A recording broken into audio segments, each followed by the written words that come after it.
Olá, Perspectiva no ar. E a gente vai seguir essa linha de olhar com um pouco mais de carinho e, ao mesmo tempo, com mais firmeza para o mundo em que nós estamos vivendo. Eu convidei um querido amigo que já esteve aqui 3 vezes e sempre que ele me socorre. Quando tem uma grande questão para discutir, nessa virada que o mundo está dando, eu sempre o convido. Professor João Edson de Souza, sociólogo, ele fez teologia, neurociência, hoje está comentarista de rádio, escreve artigos, é uma pessoa muito antenada. E eu convidei partindo do princípio de que o mundo está derretendo e nós vamos ver se está mesmo e em que direção o mundo está derretendo. João, prazer em ter você aqui de novo, é sempre um prazer, sempre você me socorre nas grandes questões. Onofre, o prazer é meu. A gente conversa aqui, conversa fora daqui. Aliás, estou sentindo falta, a tribulação da vida. É verdade. Não está nos permitindo conversar tanto como a gente conversava. Mas antes. Você sabe que eu ando bem mais vagabundo do que antigamente. O tempo eu tenho. Eu sei que você que está correndo mais do que eu. É ano eleitoral, eu fiz uma atenção violenta. Mas eu ando com bastante tempo de folga. Sim. João, quando eu convidei você, eu perguntei que o mundo está derretendo. Sim. E vamos ter uma conversa ampla sobre isso. Aí já começa te provocando. O mundo está derretendo? O mundo está derretendo.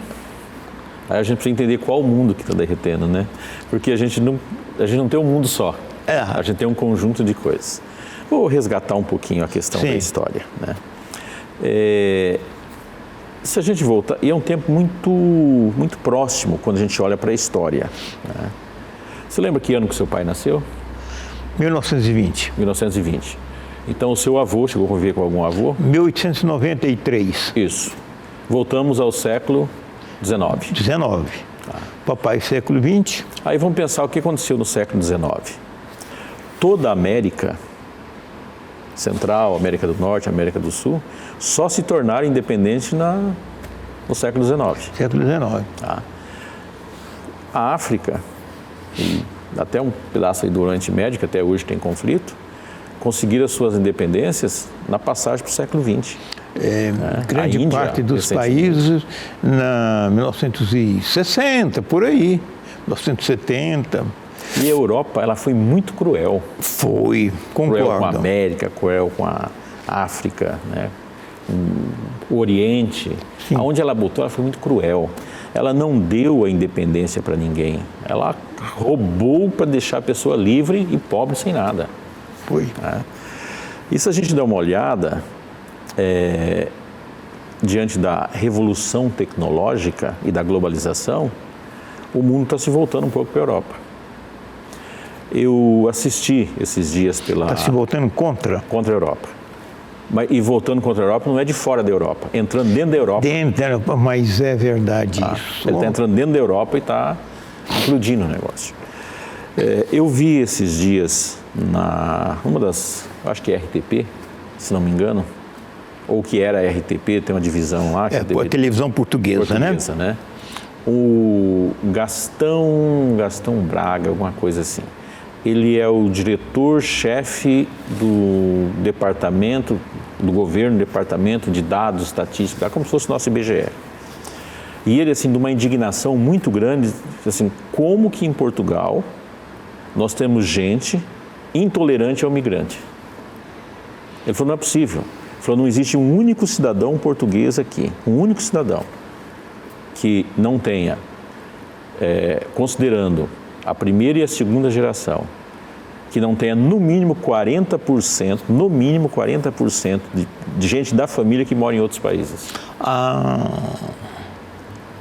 Ele disse categoricamente, hoje nós temos dentro de Portugal menos de 50% do cidadão português, se a gente considerar a primeira geração e a segunda geração. E esse mesmo que ficou ali não tem tolerância contra o migrante. Ele falou, é inadmissível o que nós fazemos. Se a gente começa a juntar essas coisas, nós começamos a entender que o ajuste de conta, ele não foi feito. O ajuste de conta, aí nesse caso, é bem amplo, da colonização, da contradição da própria história, né? O ajuste de conta é didático. Tem uma obra, eu vou fazer aqui a livre tradução é sempre ruim, né? Porque a gente termina errando. Seria Os Benefícios da Guerra, né? Que é uma análise sobre a Primeira Grande Guerra e a Segunda Grande Guerra. Vou pegar aqui da Segunda Grande Guerra, fica mais fácil. A Segunda Grande Guerra, ela foi muito cruel. Foi. Mas daí eu quero voltar a um pensamento que está um pouco ligado à questão da dialética, e quem melhor trabalhou lá no Brasil foi um educador chamado Dermeval Saviani. Está vivo ainda. Ele tem um texto, que o título até é meio cômico, A Curvatura da Vara. Né?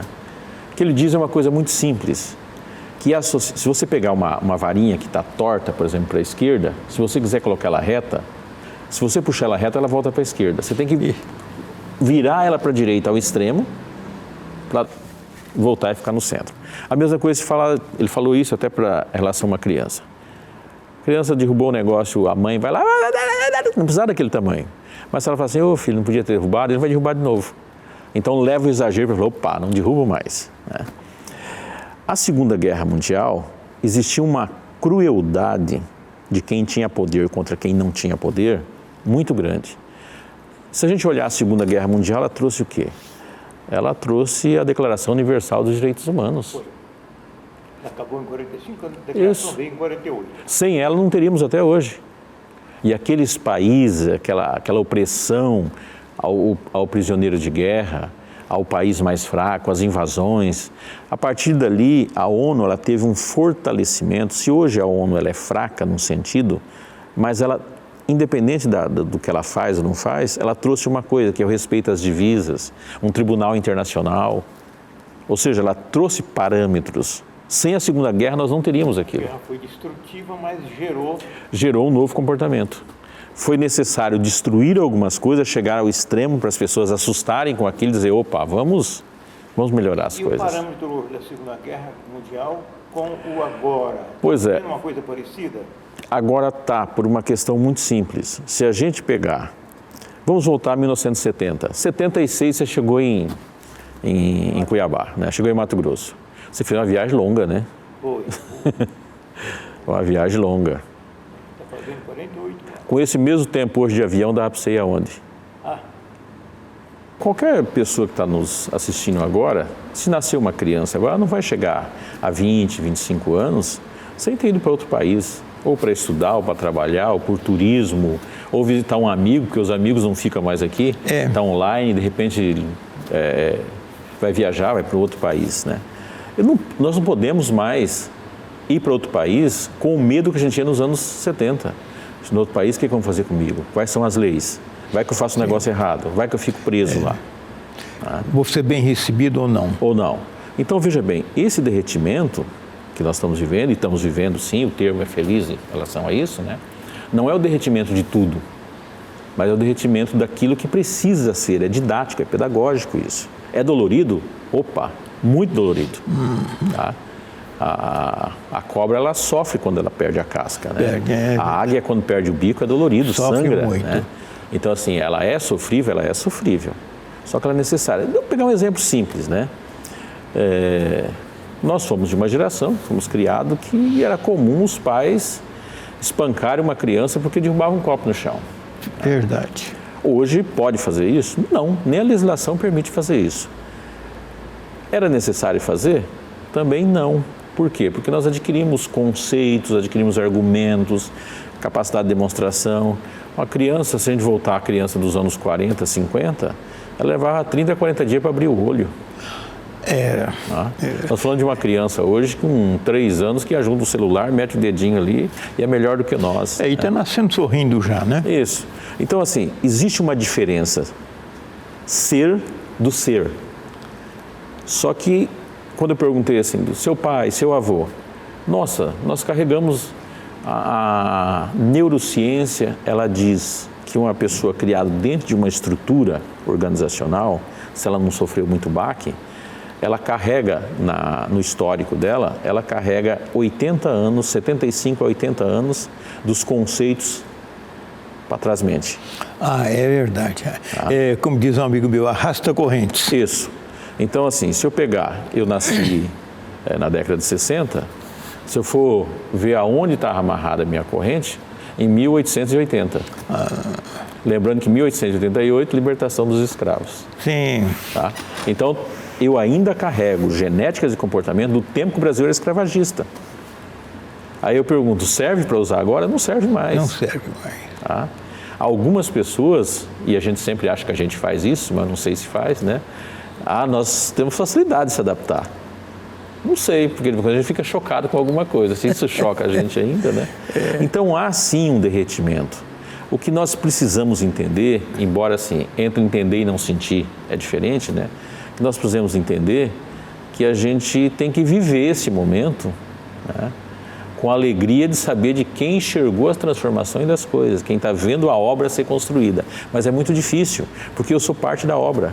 Ah, sim. E a gente, como parte, tem culpas e tem reconhecimentos. E o distinguir é o problema. E o cinzel não passa pela gente sem arrancar sangue. Né? Cada batida no cinzel, você sente um impacto, né? E aí a sociedade está nessas condições. Se a gente olhar assim, vamos voltar à questão das culpas históricas, né? Pegar, falando em 800, 700 e poucos, né? 770, 780, Estados Unidos, 1777 foi a independência. Isso. E ali da sequência, ele arranca território do México. Foi. Texas, Califórnia, Foi. Novo México, ele arrancou uma França e uma Espanha junto do México, na mão grande. Foi lá e terminou arrancando, né? Os Estados Unidos hoje vive um negócio muito louco, sem referência nenhuma. E curioso, João, nesse momento eles estão disputando território, os governos estaduais com o governo federal. Estão numa disputa de espaço, de poder e de território. Não é o acerto de conta da secessão, da Guerra da Secessão? Você dá uma olhada lá, existe um confronto muito claro, norte contra sul de novo. Sim. Tá? Perspectiva, forma um lado os democratas, do lado republicano, mas já não é mais democrata e republicano. Não é. Já é um outro elemento que está rodando em relação a isso. Há um acerto de conta muito grande. E curiosamente, só para lembrar, pegando o seu raciocínio, em 1965, o primeiro-ministro da União Soviética, chamava-se Nikita Khrushchev. Isso. Ele visitou os Estados Unidos e ficou impressionado com a fartura, com aquela liberalidade, carrões nas ruas, mercados cheios, pessoas trabalhando, uma aparente felicidade, que era uma consequência dos efeitos econômicos positivos da Segunda Guerra Mundial. Aí o Khrushchev disse uma frase, que eu considero ela fantástica e atualíssima: só quem pode destruir os Estados Unidos é ele mesmo por dentro. E nós chegamos nisso, né? Império Romano. Não foi ninguém que destruiu o Império Romano. Se autodestruiu. Se autodestruiu. Né? A grande escola filosófica grega, não foi ninguém que foi lá e bateu nela. Né? Foi ali. Troia, Corinto, aqueles problemas entre eles ali que terminou se dissolvendo. O grande Império Egípcio. Quem foi que atacou o Império Egípcio? Não foi ninguém. Foi ninguém. Ele foi enfraquecendo por si mesmo, aí ficou vulnerável. Nada é para sempre. É que nós vivemos muito pouco para enxergar todas as transformações. Pois é, João, esse momento é um acerto de conta muito longo, não é? Porque para onde a gente olha hoje, Estados Unidos, me permita só, Estados Unidos há 20 anos atrás era um país estabilizado, era a primeira potência mundial indiscutivelmente, lá depois do fim da União Soviética. Você não tinha a China, o Japão estava vindo muito forte, talvez pretendia-se que fosse a segunda economia mundial, Estados Unidos e o Japão. Você tinha a Europa crescimento, o surgimento da União Europeia, que seria uma nova União Soviética, para contrapor com a União Soviética vizinha que faz fronteira ali. E tudo isso, as Américas, aqui América Central e do Sul, era zero na ordem do dia, o Oriente Médio era um mero fornecedor de petróleo, aqueles países próximos da China, Tailândia, Malásia não significava nada, a Índia não significava nada, e agora não tem nada em pé. Qual que é, quando a gente olha para a história assim, a gente fala, qual que era o grande momento da civilização? Inventar a roda. Sim. Né? Inventar a roda foi aquele grande momento. Depois a gente vai ter um outro momento muito grande, que é a explosão da Revolução Industrial, né? Que foi o domínio da energia, Sim. do motor a propulsão. Tá? A gente não se dá conta o que é esse negócio de tecnologia. Dá uma olhada. Nós estamos falando agora, nesse momento, de inteligência artificial. Inteligência artificial. Estamos falando de algoritmo. Sim. Né? De comunicação. Estamos aqui, mas poderíamos fazer reunião com qualquer local do mundo que tem uma internet. Podíamos. E estaria aqui... Lembra? Sem prejuízo da conversa. Você que é um homem de televisão, quando você começou, como é que era o delay para falar de dentro do estúdio para fora? Né? Você tinha um moleque correndo aqui, vai lá e fala, mandou dizer. Hoje o cara está aqui, o outro está no Japão e praticamente não tem delay. Não tem. Então, delay é aquele prazo entre a fala e a audição. Alô, aí demora a chegar um alô, agora é instantâneo. Mas nós somos as pessoas ainda... Falei, se a gente buscar 80, 75 anos, nós somos pessoas ainda enraizadas no século XIX. O que nós temos agora em termos de evolução que existia no século XIX? Né? Então, eu coloco essa revolução tecnológica no mundo no mesmo patamar da invenção da roda. Pode ser muita pretensão minha, mas dá uma olhada. Esses dias, tem um programa de rádio, esteve lá o diretor de um grande hospital aqui, né, falando sobre o uso da inteligência artificial, né, da robótica, para diagnósticos, cirurgias delicadas, que muitas vezes era complicado. Né. Ele falou, olha, eu sou uma pessoa, acho que próximo dos 80 anos, né. Ele falou, se não fosse isso, eu já teria parado de fazer cirurgia há muito tempo, apesar do conhecimento da experiência, né? Por quê? O cansaço, uma cirurgia de 3, 4 horas, o fato de eu, já com o tempo, você ter uma certa delicada. Ele falou, hoje não, hoje eu sento numa cadeira, conecta-se em mim, e eu vou, como se fosse um videogame, e o robô vai fazendo todas as coisas, né? Ele falou, essa tecnologia já tem aqui em Cuiabá. Ele está citando, existe, acho que 27 cidades no Brasil, né? Todas as capitais, 27 cidades no Brasil, alguma coisa assim, o número. Né? Tenta contar isso para um senhor dos anos 30. Ele vai dizer que é bruxaria, feitiçaria. Exatamente. Era capaz, isso é feitiçaria. Era capaz de mandar prender, mandar matar, queimar. Né? Só que esse senhor ainda existe em nós. Claro que não na medicina, mas para outras coisas. Para outras coisas. Porque a vida ela é a soma O que mais pesa na vida não são as doenças, não são os impactos, são as relações sociais. A grande dificuldade do homem e a grande facilidade foi conseguir conviver com outras pessoas. Pois é, a gente criou uma sociedade de massa que foi nivelada da maneira possível pela mídia, pelas comunicações mais modernas, considerando de 1950 para cá, e agora, recentemente, ficou uma loucura isso. A gente foi construído a partir daí. E agora as relações sociais são comandadas por redes sociais, tecnologia. Você antigamente precisava ver o cinema. Hoje você liga na Netflix, você vê o filme que você quer e pagando R$30 por mês. Eu fui ao cinema semana passada e a brincadeira não saiu por menos de R$80. Com R$30 por mês eu vejo 800 mil filmes que tem na internet, tem na Netflix. Mas não existe só Netflix, existe uma série de outras plataformas. Eu quero escutar música, eu tinha que comprar um disco, eu não compro mais disco. Eu vou na plataforma, eu pago o Spotify mais R$30 por mês e tenho acesso ao banco de músicas do mundo. E usa o seu celular, que não... E possa ouvir no celular, que também melhorou a qualidade do som. E pode conectar na sua televisão. Pode conectar na televisão, parelhar com a televisão e pode botar Eu tenho em casa uma caixa de som conectada na TV, então o som fica um baita de som aqui no celularzinho.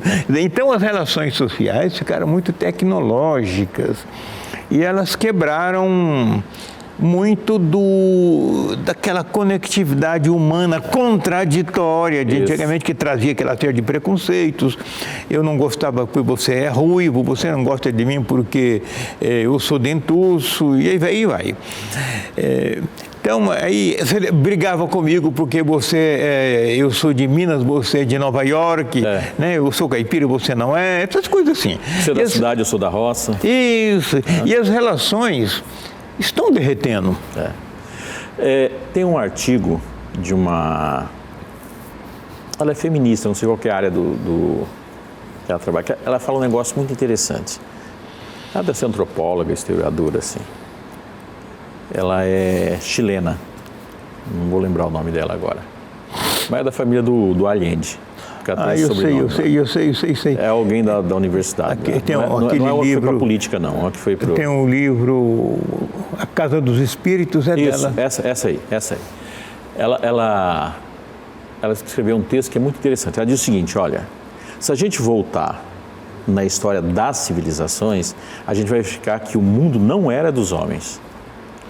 O mundo era daquelas pessoas que só detinham poder. É tanto que os masculinos que não tinham poder, eles se transformavam em eunuco, ou seja, as pessoas mandavam castrar. Tá? Com a evolução, chegou uma altura que foi incluindo os homens brancos com poder, mas tinha os escravos que não entravam. Se a gente está falando isso, vamos lembrar, quando que o negro pôde votar no Brasil? Foi agora, no século passado. Foi. Tá? Aí ela vem, eu estou pulando aqui uns trechos que ela faz bem detalhada isso. Aí vem um momento, precisamos incluir a mulher. Qual mulher? 1918, na Inglaterra, onde a mulher tem o direito de votar, ela só poderia votar se ela não tivesse marido, mas tivesse grandes posses. É só a viúva rica. Sim. Tá? As outras mulheres, não. No Brasil, 1934. Foi. Tá? Mas se a gente voltar de 34, voltar na 1900, 1902, o pobre também, homem, mulher, não podia votar, votava. Tinha que ter posse. Não votava. Tá. Militar não votava, religioso não votava. E a gente começa a incluir. E agora, e toda vez que incluiu alguém, foi uma luta muito grande, né? Depois a mulher começa a ter o direito ao trabalho, começa a avançar. E agora nós estamos num acerto de conta para dizer que nós somos todos iguais, independente de orientação sexual, independente de gênero, de poder aquisitivo. A democracia vem para dizer isso, não importa o patrimônio que você tem direito de decidir. Sim, o direito é igual. O existir é igual, você pode não ter acesso. Né? Eu queria aproveitar esse raciocínio seu agora e perguntar. A gente, nessa linha do derretimento, claro que derrete para construir outra coisa, né? Não se derrete para destruir, porque é da natureza humana evoluir, ou seja, é da natureza humana andar para frente. A gente está vendo uma onda agora de gênero, uma onda de igualdade racial, uma onda de igualdade étnica, mas especialmente uma revolução de gênero. O masculino exclusivo, o feminino exclusivo está sob autoquestionamento. Tem um mundo novo chegando nessa área. Como é que você olha isso? A curvatura. É necessário gerar um escândalo, tá? Para as pessoas dizer, faça o que você quiser. Então a gente está caminhando para um equilíbrio ao longo do tempo. Eu vi esses dias um ator brasileiro falar o seguinte, perguntaram para ele se ele era que ele tinha assumido ser homossexual. Eu falei, não assumi ser homossexual, e nem sou. Ele falou, existia uma pergunta, e eu disse que se eu fosse, estaria tudo bem. Eu preciso dizer isso porque eu tenho amigos e colegas que são discriminados. Ele falou, eu não preciso ser. Então, e se as pessoas estão falando que eu sou, não tem problema nenhum. Porque isso não afeta a minha vida, não afeta a vida das pessoas. Ele falou, eu não sou, mas se você quiser achar que eu sou, pode achar, não tem problema nenhum. Porque eu tenho direito de escolha. Pois é, isso, de repente há uma onda nessa direção de homossexuais então, assim, eu não sei se existe feminino. tanto ou existe muita defesa em relação a isso também. Se existe defesa, é porque é necessária a defesa. Ninguém faz defesa sem necessidade, né? Porque é um absurdo, ainda tem gente, é o corpo do outro, a vida do outro, e tem gente que quer implicar sobre essa questão. E aí gera um punhado de mentiras, né? Por exemplo, dá para citar duas aqui rapidamente, né? Essa história do banheiro unissex. Né? Nossa, faz um cavalo de pau disso. Eu não conheço uma única casa no Brasil que não tem um banheiro unissex. E aí mentem. Estão dizendo assim, não, lá na escola vai ter um banheiro que pode entrar menino e menina. Não, vai ter o banheiro de menina, vai ter o banheiro dos meninos e vai ter um banheiro que a pessoa quiser entrar individualmente. Na escola já tem um banheiro unissex. Na sala dos professores não tem um banheiro para os professores masculinos e para as mulheres, né? E no banheiro individual não importa, se quer entrar um homem, quer entrar uma mulher, quer entrar uma pessoa que seja de outra orientação sexual, pode entrar, né? Mas as pessoas não querem isso. Aí eu pergunto, qual que é o medo que elas têm? Será que é medo? Ou é esses 80 anos carregados de história, desse estruturalismo que nós temos? Eu estou dizendo isso, as pessoas vão dizer, não, não é fácil para mim também.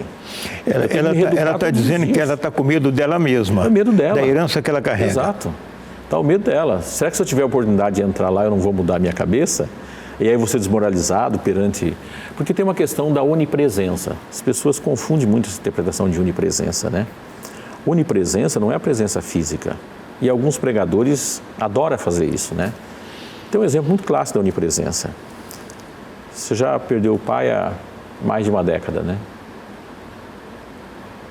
Quanto seu pai ainda existe em você? 100%.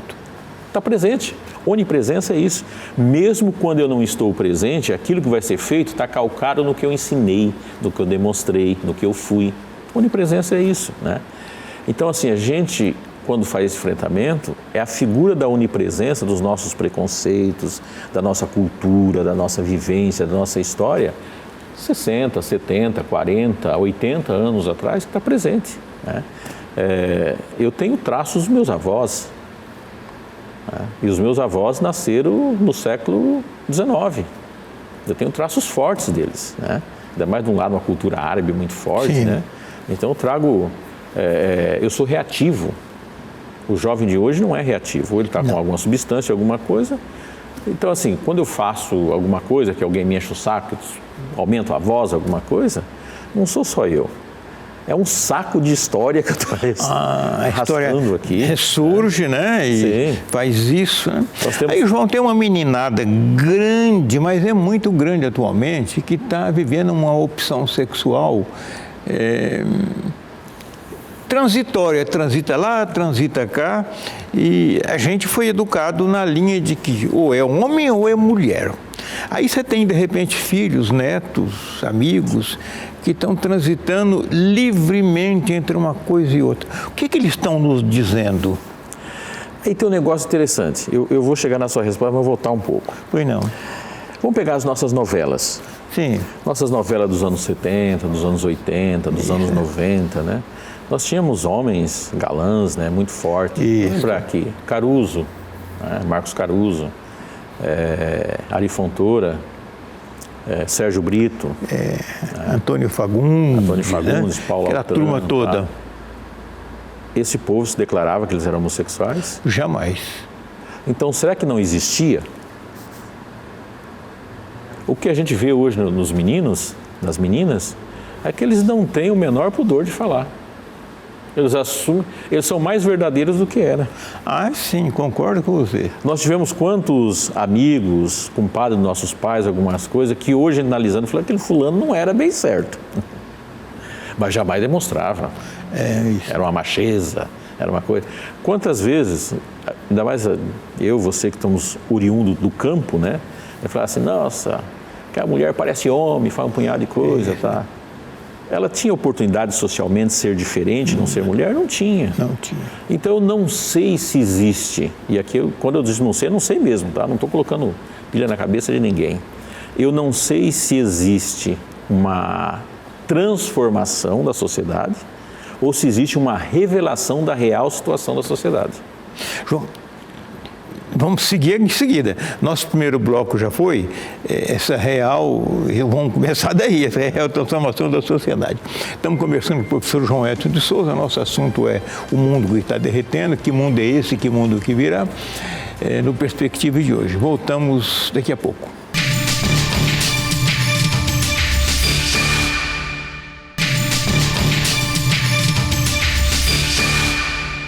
Estamos de volta com Perspectiva, conversando com o professor João Edson de Souza e estamos discutindo se o mundo está derretendo e que mundo é esse que virá no derretimento do primeiro. Você estava falando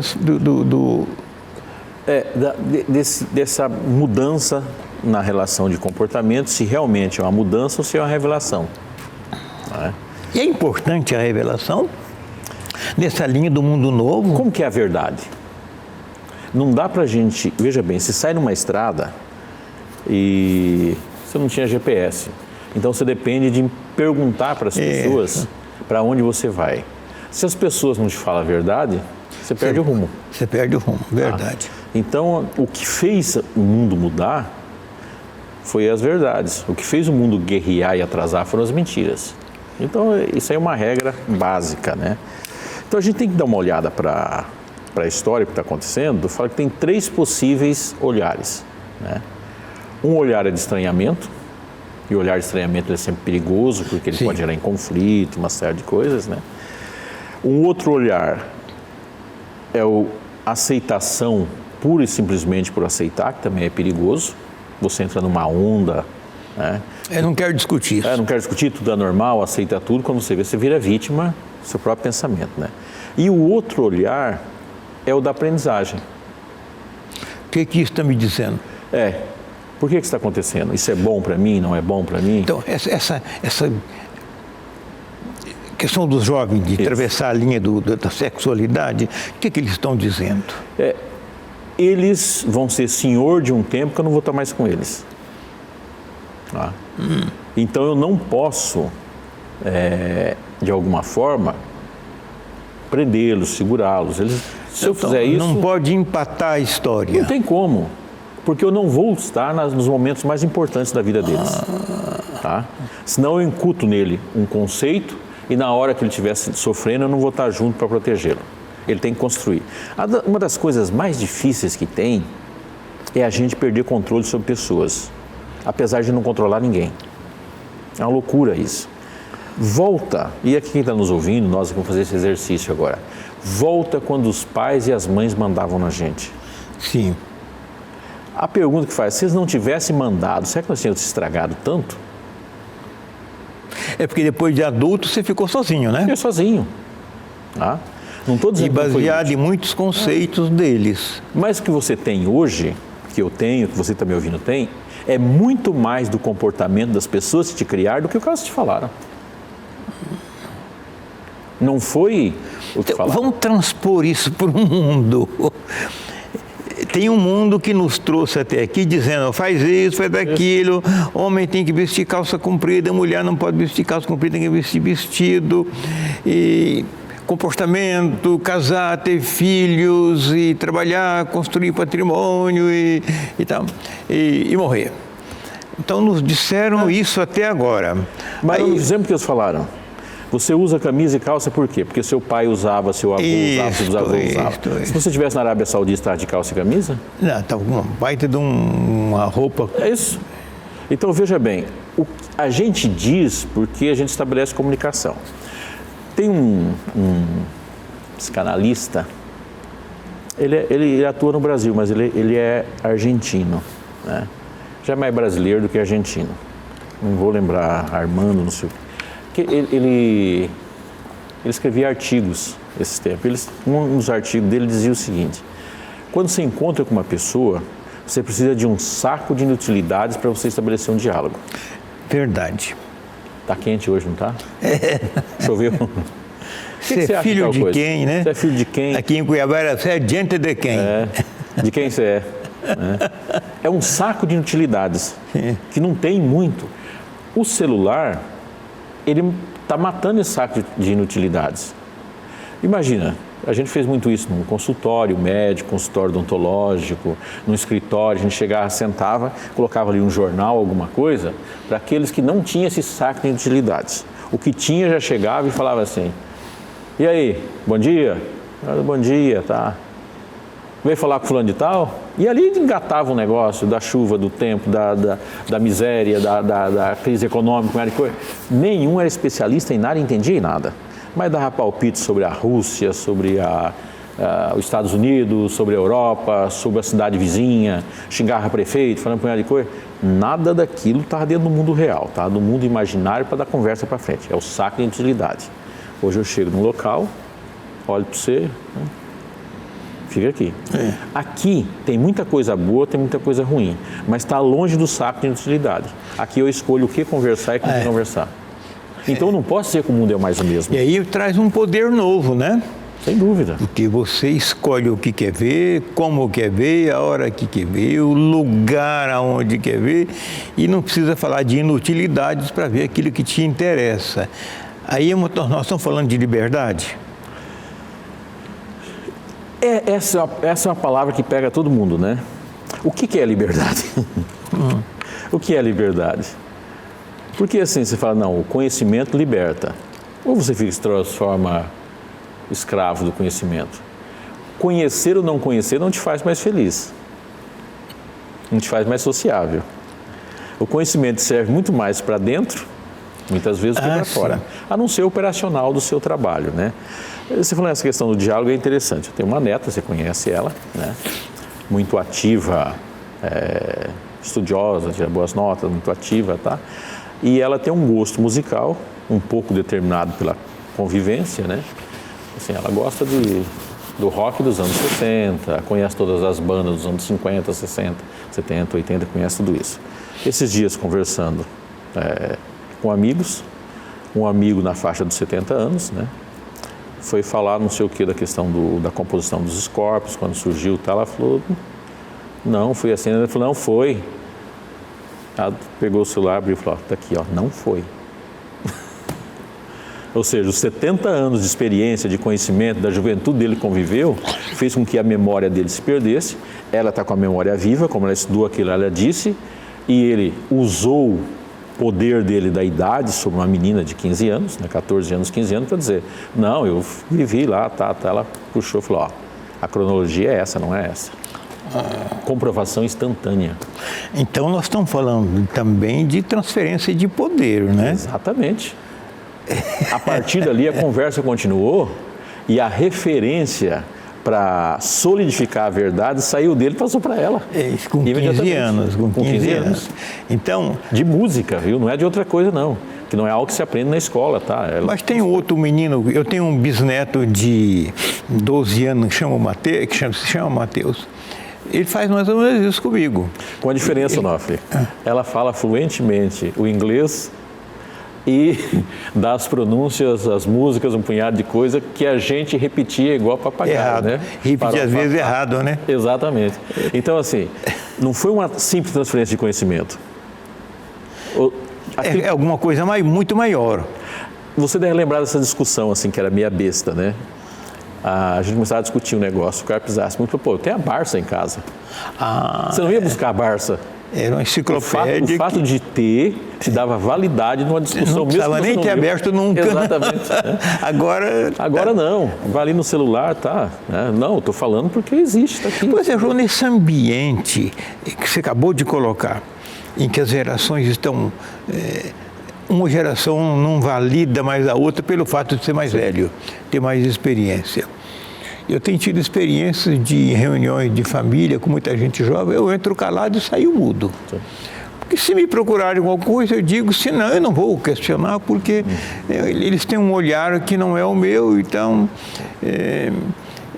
eu não vou interferir na dinâmica deles. Se eles quiserem me ouvir, eles me perguntem. Se não quiserem me ouvir, é porque eu não sou útil naquela discussão. Então eu aprendi, foi doloroso, aprendi a entrar mudo e sair calado, né?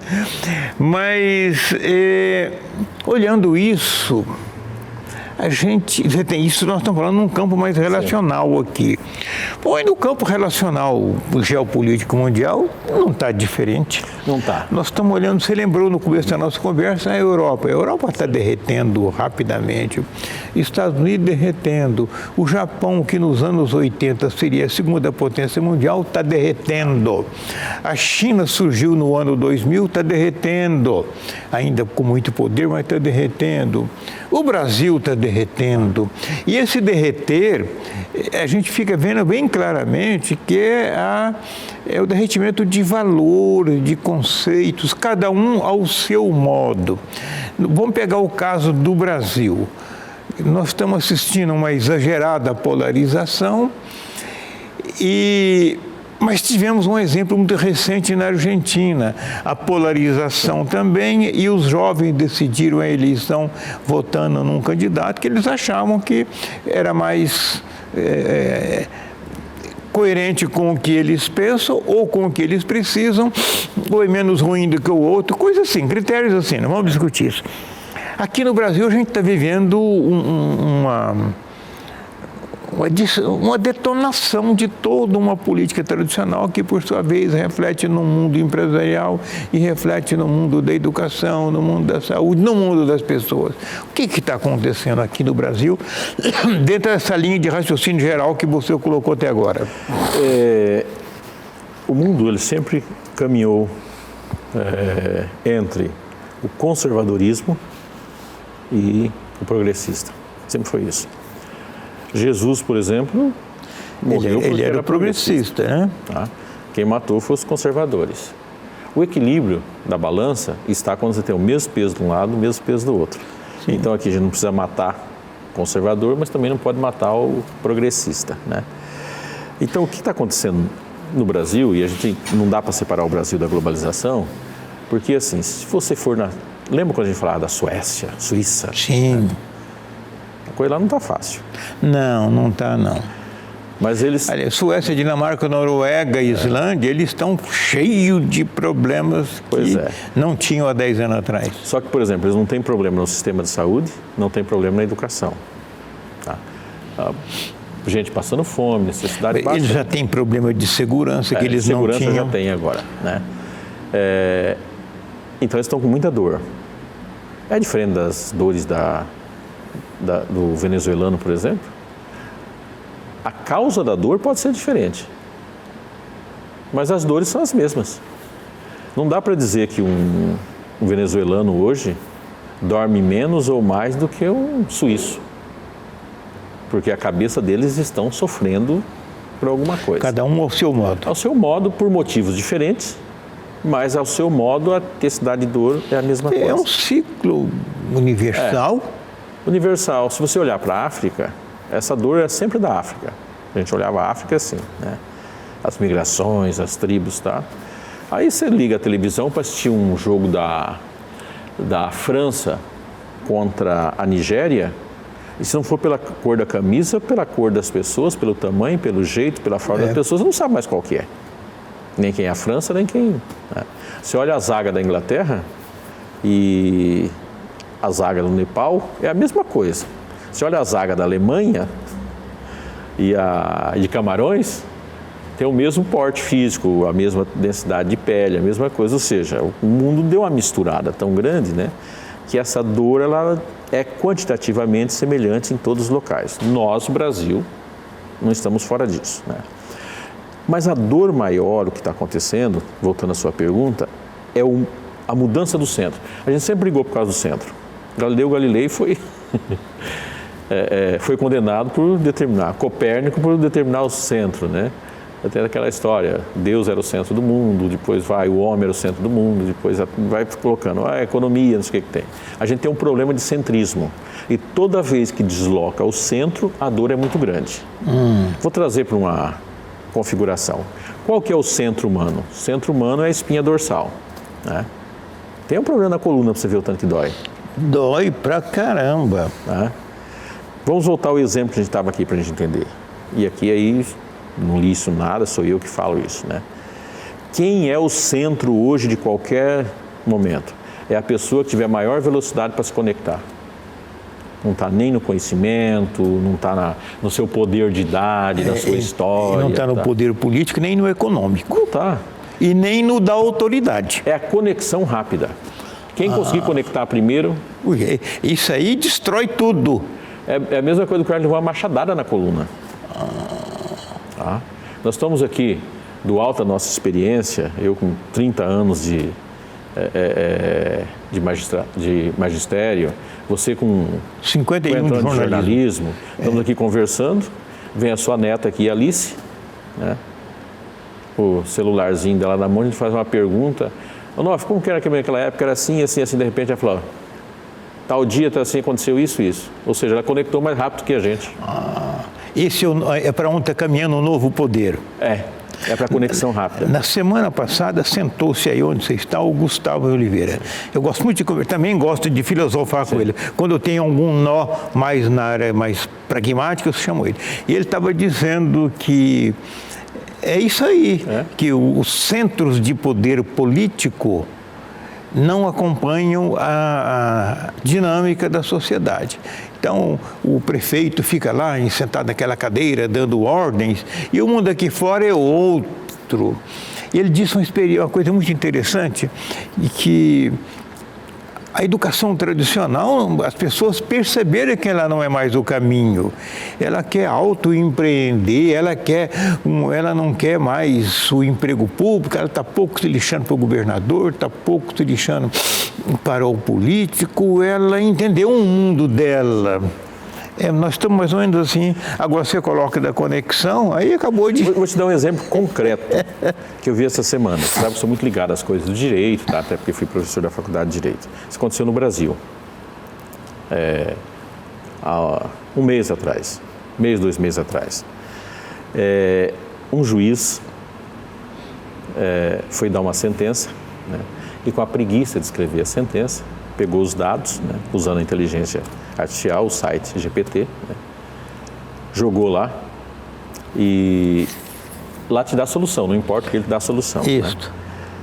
E ele queria condenar, o cara jogou lá e saiu a sentença, né? Condenatória. Acontece que como é da solução, se não tiver alguma coisa, ela inventa. A inteligência artificial é assim, você quer a solução, ela vai inventar, né? Como não existia no arcabouço das leis, ela precisava resolver, ela criou uma jurisprudência. Tá? E o juiz, na hora de ler a sentença, ele deu azar. O advogado só tinha 26 anos. Quando ele citou a sentença, ele falou, o senhor está enganado, a sentença não existe. Se fosse um advogado de 80 anos, 70 anos... Tá bom, sua excelência, o juiz disse que sim, então eu acato. Aí o jovem não reconhece a excelência. Exato. Reconhece sentença tal, rapidinho. Ué, o número da sentença tá? Não existe. Aí ele detonou a autoridade do juiz, detonou a autoridade da justiça e questionou todo um sistema velho. Todo sistema. Eu falo assim, deu azar. Ele falou, esse moleque tá aí, eu vou criar esse negócio aqui, uma sentença bonita. Tem experiência nenhuma. Resolve o problema. Ele não tem experiência nenhuma e não contou com a conexão. Menino recém-formado, saí, né? O senhor está falando, eu preciso comprovar, não é mais a sua fala, eu preciso ter uma comprovação. Aí vem a pergunta, juridicamente, do contexto moral e aprofundamento, esse advogado sabe mais do que esse juiz, já com uma certa idade? Não sabe. Não, seguramente não sabe. Agora, a precisão, a conexão, ela te dá uma precisão muito rápida. E aí, Onofre, acho que cabe a gente saber qual que é o nosso papel nessa história. Quando você fala assim, tem uma reunião de família e eu me recolho e fico quieto. Sim. Eles vão te dar respostas mais precisas e mais rápidas. Mas tem um momento que você é chamado para dar profundidade nas informações que eles têm. O que a gente precisa é encontrar qual é o nosso espaço na história. Quando eu estou falando isso, eu não estou dizendo que ninguém vai ser menos importante. Agora, quando você vai para um espaço que não é seu, você se torna pouco importante. Imagina o seguinte, eu e você chegamos numa oficina mecânica, Está um mecânico lá, aqueles aparelhos deles, a gente chega lá e começa a ensinar ele a fazer mecânica. Olha, o carburador, aí o cara diz, não tem mais carburador. Então, o que eu falo de enxergar o meu espaço? É saber assim, o que eu sei e aonde eu sou útil com isso. Não inventa história, não mente, entra no seu espaço. Porque um menino desse vai te dar uma resposta, por exemplo, que eu e você não temos aqui. Ele vai dar uma resposta rápida. Você fala assim, o Ernesto Garrastazu Médici assumiu a presidência do Brasil foi em 1971. 71. Ele vai para você, foi no dia tal, na hora tal, local tal. Eu não tenho essa informação, você não tem. Eu não consigo lembrar mais que dia da semana.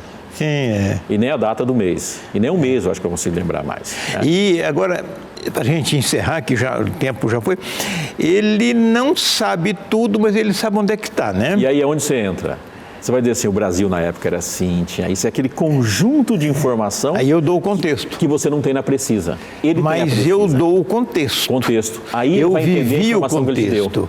Aí eu me valorizo Sim. e complemento ele sem contrapor e sem ter choque. Porque na conexão, a pessoa que te dá a informação precisa que você não pode enfrentar, muitas vezes não compreende a informação que está te dando. São conexões diferentes. A minha é contextual, exatamente, histórica, dele é contextual, de leitura imediata.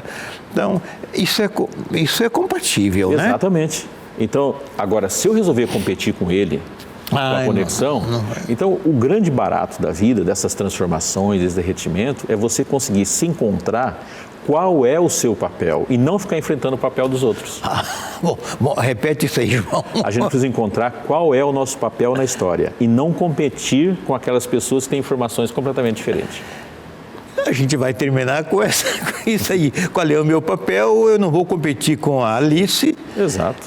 Porque, embora ela tenha 8 anos e eu tenha 10 vezes mais do que ela, nós temos valores distintos, todos válidos e validados, né? E ambos úteis. João, muito obrigado pela sua conversa. A gente trouxe reflexões. Administrar isso, olha, é problema seu que está do outro lado da tela. Muito obrigado, João. Onofre, sempre um prazer estar aqui, sempre foi convidado, venho com a maior satisfação. Conversar com você é sempre um prazer muito grande. Muito obrigado. E toda vez que eu tiver assim, um nó para resolver, João Edson. João, muito obrigado. Obrigado a você que esteve conosco até agora. Um grande abraço e até o próximo Perspectivas.